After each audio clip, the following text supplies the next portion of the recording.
Salut la famille, je vous salue au nom de Jésus. Le plaisir est pour moi de me retrouver encore une fois de plus dans vos maisons, dans vos bureaux, de partout où vous êtes. En tout cas, moi, votre humble servante, Maman MK, je suis ravie, je suis très ravie de me retrouver devant vous. Hein? Vraiment que le bon Dieu puisse vous bénir. La famille, de foi, le mot me manque pour exprimer ma gratitude envers vous. Toutes les personnes qui se sont abonnées sur cette chaîne, que c'est Dieu-là, que les dieux qui voient, même dans l'abîme, puisse vous bénir. Voilà, nous sommes là aujourd'hui. Nous allons essayer un peu de parler sur cette affaire de Léa Ndaya et de Belle-Vie Kandi, la patrona. La famille, si vous êtes nouveau, abonnez-vous, aimez, commentez, partagez. Ça nous fera énormément du plaisir de voir qu'il y a des gens qui se sont abonnés et qui partagent, qui aiment aussi le vidéo. Et n'oubliez pas d'appuyer la cloche de notification pour ne rater de nos prochaines vidéos. Nos prochaines vidéos sont là et il y a aussi nos playlists. Jetez un coup d'œil et vous ne serez pas déçus. La famille, pourquoi je suis venue parler aujourd'hui? Je veux parler de dévoler. Pourquoi je suis venue parler aujourd'hui de Léa Ndaya? La famille, je regardais ces films Crime de la noblesse. Quand je regarde ces films, je me dis, Seigneur, merci beaucoup parce que même si des fois quand tu es enfermé, tu es devant ton téléphone, tu es devant ton laptop, tu te dis peut-être qu'il y a beaucoup de factures, il faut payer, tu penses peut-être à l'avenir de tes enfants, comment est-ce que je vais faire, tu te poses mille et une questions dans ta tête, et puis tu cliques comme ça sur YouTube dans Belle-Vie Télévision, tu te retrouves avec un film comme Un crime de la noblesse. Ce film peut t'aider. Moi, personnellement, ce film m'aide beaucoup. Depuis le début, hier, on a regardé notre 5e épisode.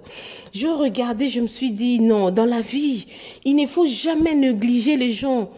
Dans la vie, nous devons être, comment je peux dire ça?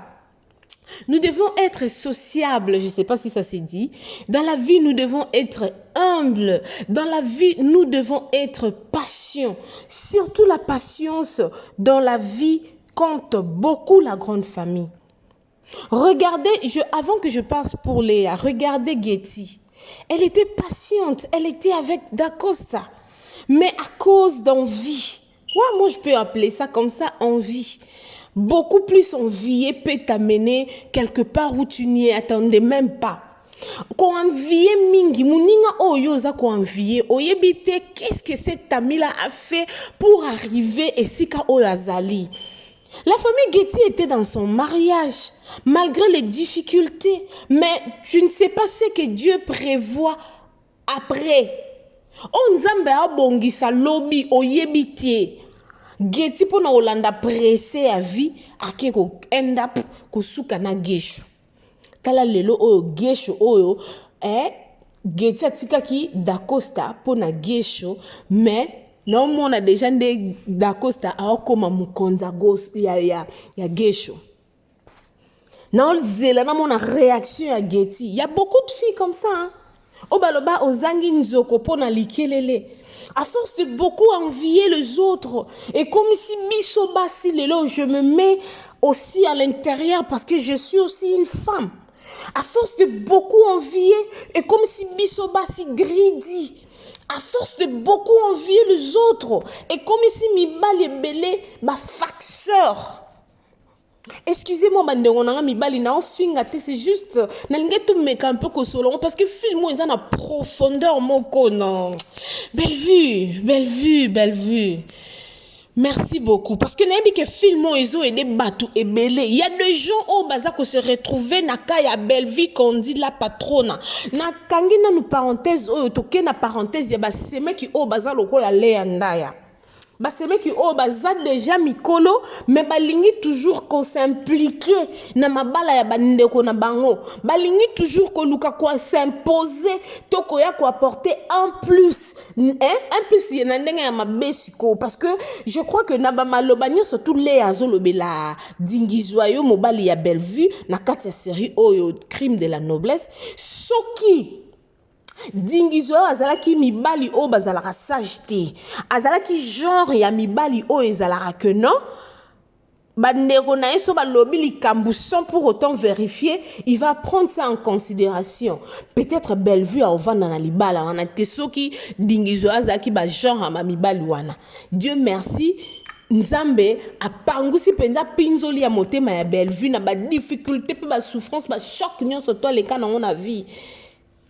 Il y a Omari, à PC Mobile, le quoi dingiswa, un homme avec un grand H, un homme qui sait comment prendre soin de sa famille et famille comment na le bon dénin Mobile oyo aebi ko so soin ya mwasi na ye et puis ya bandeko ya mwasi na ye.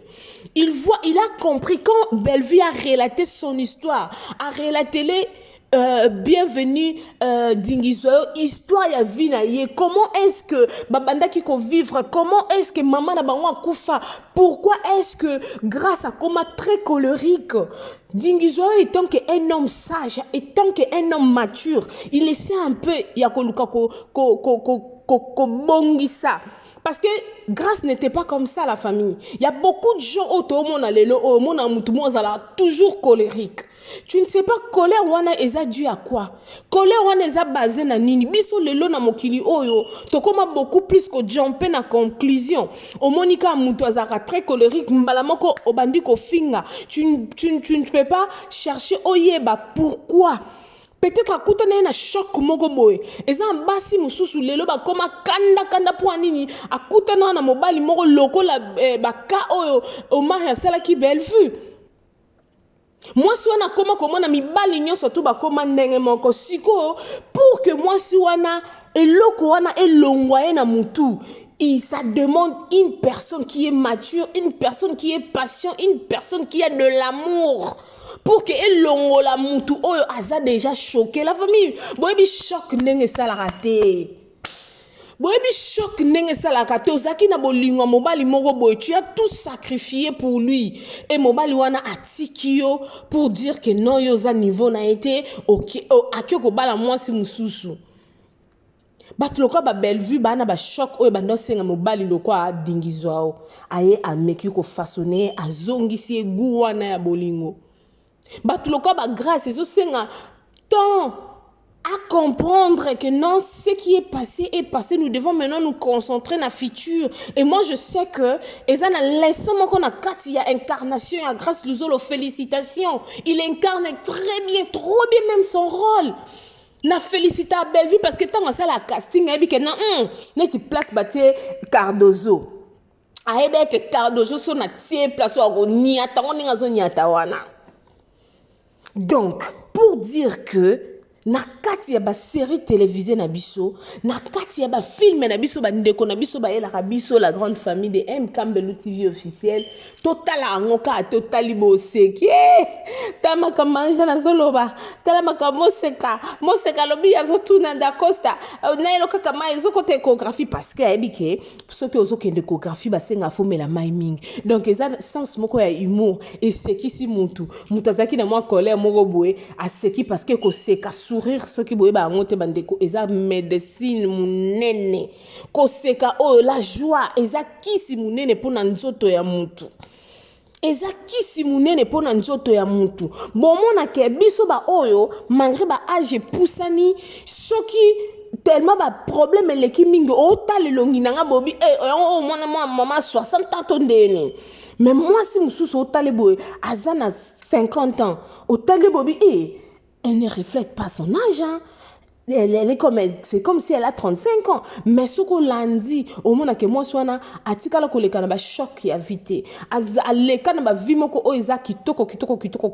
Batum sous au moins 20 ans au tale long bobi Seigneur Jésus. C'est quoi ça?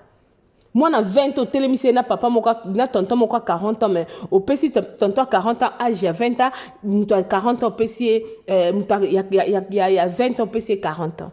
Donc, c'est un peu ça. Na ba série, na bisoto, lukarato, yeba, leçon nini, ezana kati. Tala lelo oyo. Omar atika ki Bellevue pa ke koluka Cardozo. Nzoka pe Cardozo azane mutu ya ba 1000 balles. Ezo bo banga place on a omona déjà nenge nini sort ya Omar parce que to moni déjà mobali o azaki ya Daily nenge akomi pe na suka bandi koluka zongela Daily mais c'est déjà trop tard. Vous savez dans la vie mutu msusu oza na chance ya kozwa second chance te. On a la chance de la deuxième chance. Pourquoi? Parce que tant la bosse combo Blaise tant Zakina Daily, il n'a pas saisi l'opportunité. Vous savez, dans la vie, nous devons savoir comment saisir des opportunités. Occasion que se permettre devant toi, saisis-la.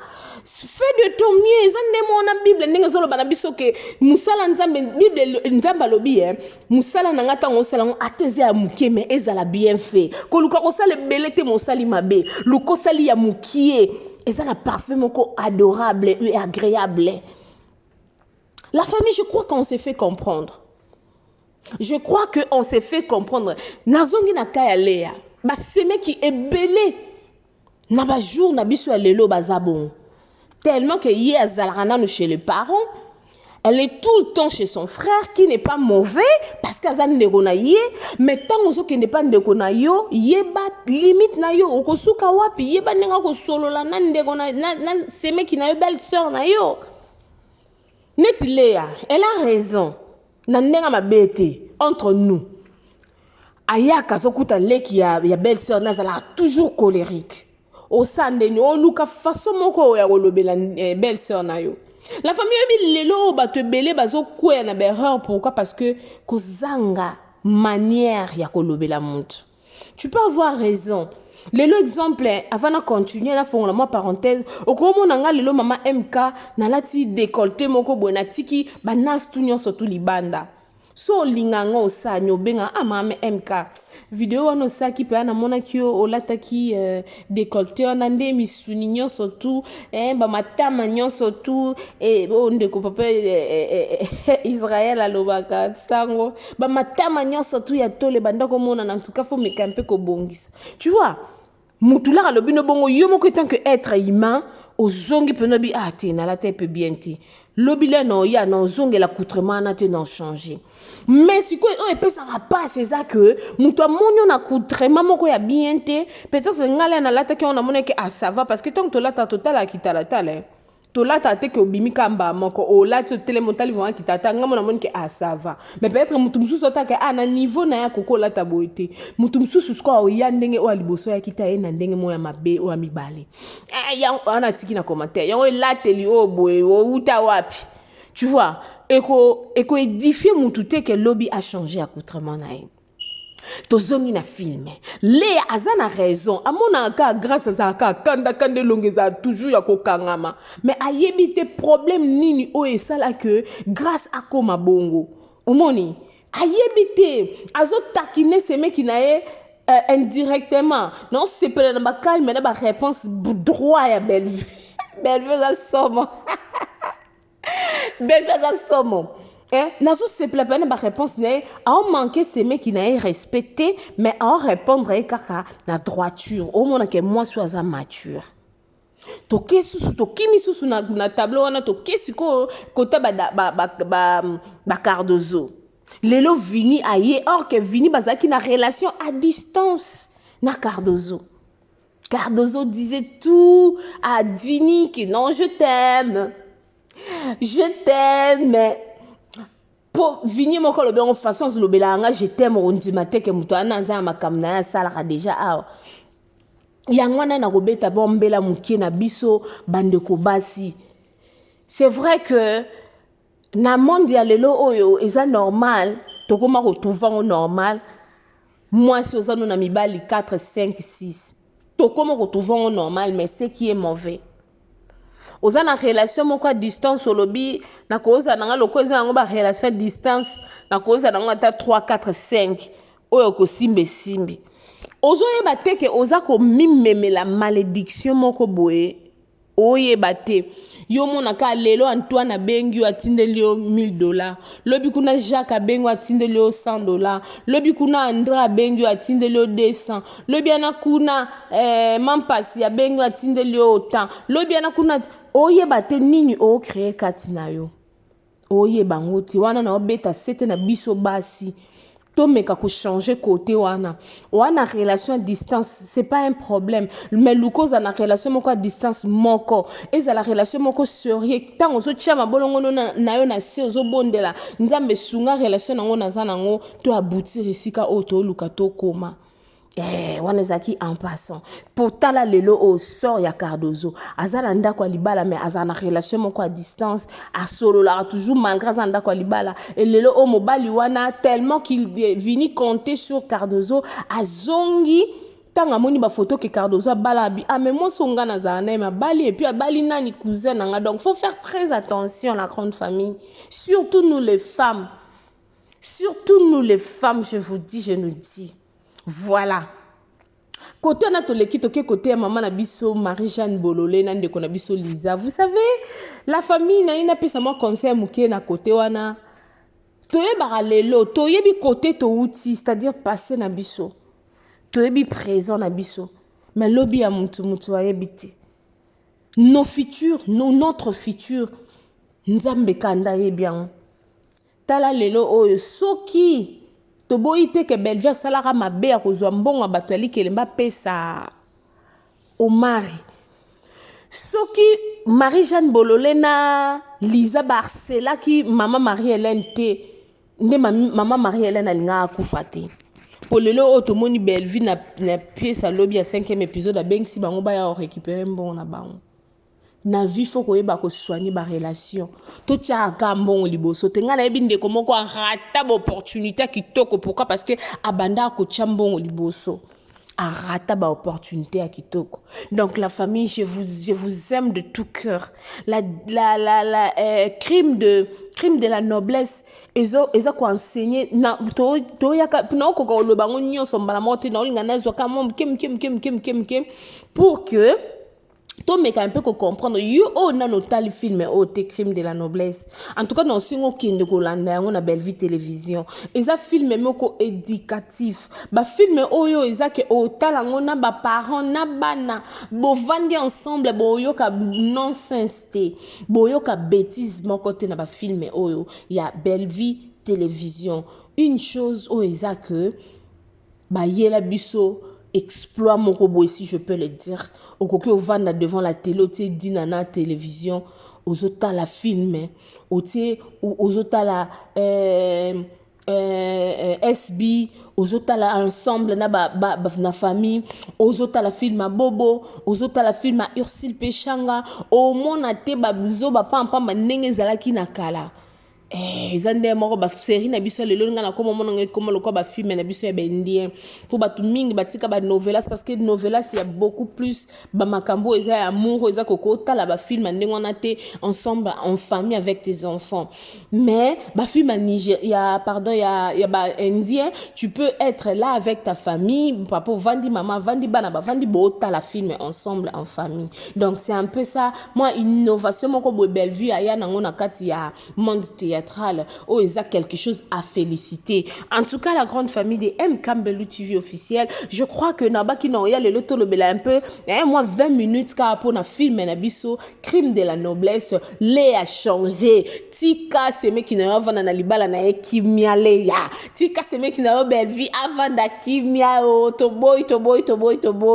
bi kolingi ya na mingi olingi pe seme ki na yo mususu le ki ya Bellevue a changé mais yeba kaka koloba to yeba elobeli nini ozo ya koloba devant mutu soko lingo pesa mutu conseil yeba ndenge nini manière nini ya ko aborder mutu pour opesa mutu ana conseil ko ya koluka ko pesa conseil te na ndenge moko boye pour te faire voir que non toi tu sais or que lelo na monde lelo o mutu nyonso toi comment na intelligente mutu nyonso toi yebida nga pona reprocher mutoloko boy non yo reprocher te devant les gens ata to abiso surtout baninga nde tozanga na zana Lydia Mbosso boy tozana tina lokundo soki na mone lo mo boy Lydia Mbosso ça les a bien te et que toza biso misato na kwa attaquer Lydia Mbosso directement te non zela sotina longwe na vandi to solo liango boy fara na Lydia na bise ah te moni Lydia pas à bon aussi il y a quelque chose à me reprocher oka ah mami o moni ndongo ça boy te c'est comme ça que la vie et marche aka totika kozala ja montra yo mona aka que non yonde mutu oyebi et puis na komi mona que yonde oyebi na ok obebisa obima banal obima zoba excusez-moi le terme yo mutu mona que yonde kande ozala wana quand tu parles so yozo loba c'est du boom et de tonnerre donc arrêtons avec ça sokolingo conseiller ndekonayo conseiller à l'amiable. Merci beaucoup à vous. Je sais que vous étiez là nombreux en train de nous suivre.